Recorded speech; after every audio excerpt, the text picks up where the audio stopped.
Благодарам, господине Джафери, господине Заев. Да не забораваме сите дека денес дискутираме заради тоа што имаше афера излезена за заменик министерот за подкуп, кој што не знам дали е точно или не, меѓутоа имаше афера.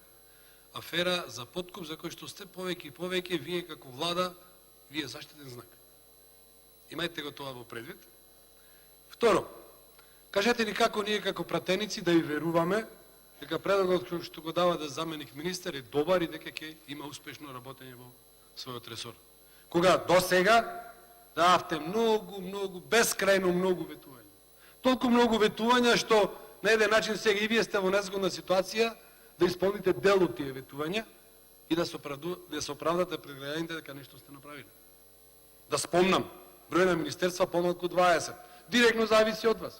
Зошто не го направивте тоа?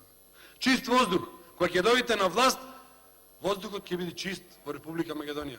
2,5 години дојавте, не само што не е чист, тука е уште во полоша ситуација.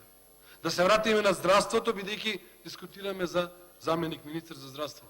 Клиничкиот центар, на обезбедени пари, на проект, на подпишан договор, го прекинавте договорот, бидејќи сметавте дека треба да се направи клинички центар кој што ќе биде во вредност од 500 милиони евра, кој што гарантирам дека во време на вашата влада нема да поставите камен темелник. Со еден збор, замајување на јавноста, големи ветувања, големи плати на докторите, големи плати на образованието, економија нула, здравство катастрофално, бесплатно болничко лекување за сите осигуреници.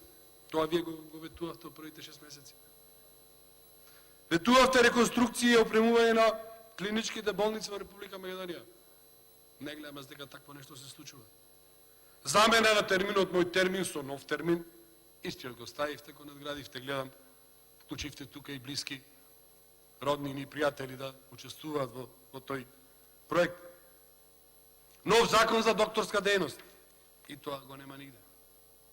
Бесплатна специализација на најдобри 10 студенти, го нема нигде. Враќање на стоматолошки амбуланти во основно образование, го нема нигде. Субвенционирање на аптекарска дејност во рурални средини, го нема нигде. Безброј ветувања. И сега кажете ни како ние да веруваме дека вашиот предлог ќе се стои на своето и дека ќе направи нешто во овој ресор. Кога ова е веќе кој втори или трет заменик министер и кога имате веќе 2 министри во ова дејност. Мој предлог, не го менувајте замеников министер, туку менете го министерот. Или уште подобро, дајте си оставка како влада, најдобро ќе биде за сите граѓани на Република